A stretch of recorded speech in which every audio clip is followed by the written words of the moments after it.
स्वागत है आपका फिर से CS एजुकेशन में। करंट अफेयर्स 22 सितंबर आज हम शुरू करेंगे। चलिए देखते हैं। पहला क्वेश्चन है, हाल ही में किस देश के पूर्व प्रधानमंत्री जॉन टर्नर का 91 वर्ष की उम्र में निधन हो गया? ऑप्शन है कनाडा, नेपाल, जापान या फिर रूस।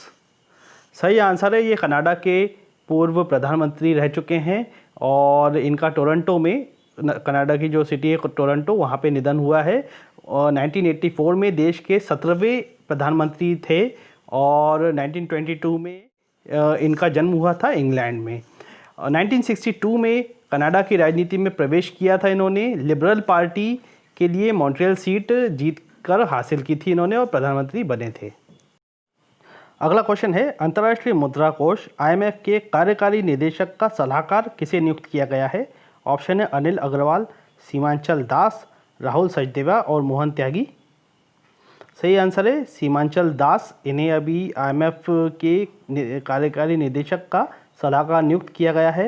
ये 1988 बैच के भारतीय राजस्व सेवा जो आयकर विभाग है उसके अधिकारी रह चुके हैं और ये सलाहकार के तौर पर 3 साल तक के लिए काम करेंगे IMF में। तीसरा क्वेश्चन है, अंतर्राष्ट्रीय शांति दिवस निम्न में से किस दिन मनाया जाता है? ऑप्शन है 10 मार्च, 12 अप्रैल, 21 सितंबर और 15 जून को।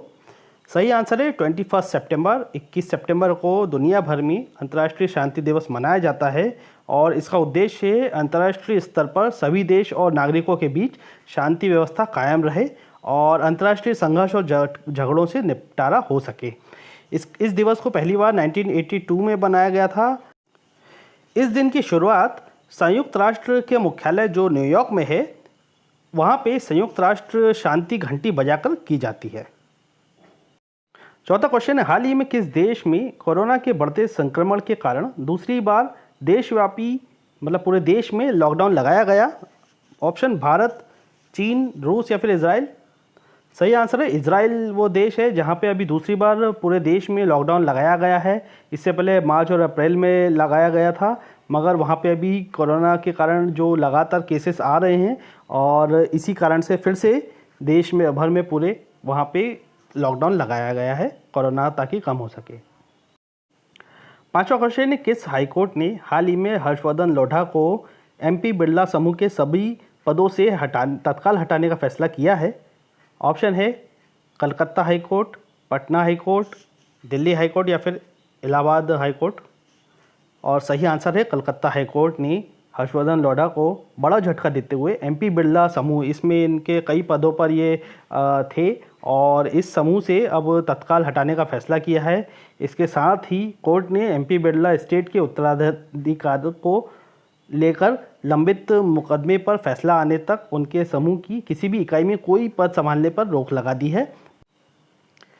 छठा क्वेश्चन है, हाल ही में किस केंद्रीय मंत्री ने मोदी कैबिनेट से कृषि संबंधी विधेयक जो अभी कृषि संबंधित एग्रीकल्चर बिल जो आया है उससे रिलेटेड जो अभी बहुत चर्चा में है का विरोध करते हुए अपने पद से इस्तीफा दे दिया है? ऑप्शन है नरेंद्र सिंह तोमर, हरसिमरत कौर, कैलाश चौधरी या फिर पुरुषोत्तम रुपाला। सही आंसर है हरसिमरत कौर। ये शिरोमणि अकाली दल की सदस्य हैं और पंजाब के पूर्व उप मुख्यमंत्री सुखबीर सिंह बादल की पत्नी हैं। हरसिमरत कौर ने 3 कृषि विधेयकों के विरोध में 17 सितंबर 2020 को केंद्रीय मंत्रिमंडल से इस्तीफा दे दिया है और इनका इस्तीफा अभी रामनाथ कोविंद जी जो राष्ट्रपति हैं उन्होंने केंद्रीय मंत्रिमंडल से इनका जो इस्तीफा है उसको तत्काल प्रभाव से स्वीकार कर लिया है। राष्ट्रपति ने केंद्रीय मंत्रिपरिषद से हरसिमरत का इस्तीफा संविधान के अनुच्छेद 75 के खंड 2 के तहत स्वीकार किया है।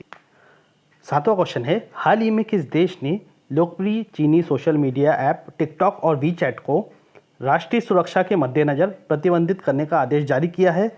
ऑप्शन है नेपाल, पाकिस्तान, बांग्लादेश या फिर अमेरिका।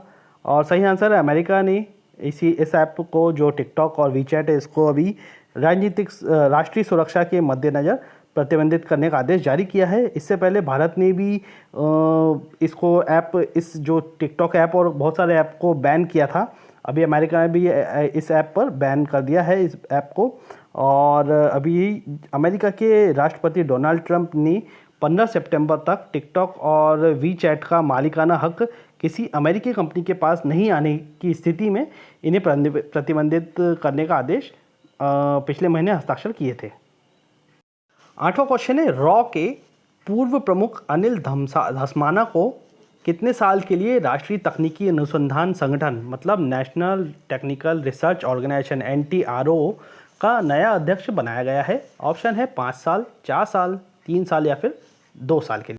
सही आंसर है 2 साल के लिए अध्यक्ष बनाया गया है। फिर से पूर्व प्रमुख रह चुके हैं अनिल धस्माना और इन्हें अभी 2 साल के लिए फिर से NTRO का नया अध्यक्ष बनाया गया है। NTRO तकनीकी संस्था है जिन पर भू स्थानीय और सैटेलाइट तस्वीर की जिम्मेदारी होती है। यह संस्था भारत सरकार के अधीन काम करती है और अनिल धस्माना 1981 बैच के IPS अधिकारी हैं और इन्होंने भारतीय खुफिया एजेंसी रॉ, जो आप जानते होंगे जो हमारी खुफिया एजेंसी है इंटेलिजेंस रॉ है और रिसर्च एंड एनालिटिकल विंग जिसका नाम है पूरा, और इसमें 1993 में ज्वाइन किया था। 9वां क्वेश्चन है, भारत ने कोविड-19 महामारी के अर्थव्यवस्था पर पड़े प्रभाव से निपटने में मदद हेतु मालदीव को, जो मालदीव हमारा छोटा सा पड़ोसी देश है, द्वीप देश है, को कितने करोड़ डॉलर की वित्तीय सहायता उपलब्ध कराई है? ऑप्शन है 25 crore dollar, 15 crore dollar, 20 crore dollar या फिर 30 करोड़ डॉलर। और सही आंसर है 25 करोड़ डॉलर की अभी वित्तीय सहायता उपलब्ध कराई है मालदीव को भारत ने महामारी की से जो अर्थव्यवस्था पर बुरे प्रभाव पड़े हैं उससे निपटने के लिए। और यह सहायता भारतीय स्टेट बैंक माली को ट्रेजरी बॉन्ड की बिक्री के जरिए उपलब्ध कराएगी। डायरेक्ट अमाउंट नहीं है, ट्रेजरी जो बॉन्ड होते हैं उसकी बिक्री के जरिए उपलब्ध कराएगी। और भुगतान को लेकर ट्रेजरी बिल की अवधि 10 साल की है। भारत ने कोविड-19 महामारी के दौरान निरंतर मालदीव को सहायता उपलब्ध कराई है और कोविड-19 महामारी से निपटने को लेकर डॉक्टरों और विशेषज्ञों का एक दल मार्च में मालदीव भी गया था। 10वां क्वेश्चन है, हाल ही में किस राज्य सरकार ने मुख्यमंत्री महिला उत्कर्ष योजना का शुभारंभ किया है? ऑप्शन है बिहार, पंजाब, गुजरात और दिल्ली। सही आंसर आप बताइएगा रोज की तरह मुझे कमेंट बॉक्स में। और आज का यह वीडियो हम यही समाप्त करते हैं। मिलते हैं अगले वीडियो में। जय हिंद।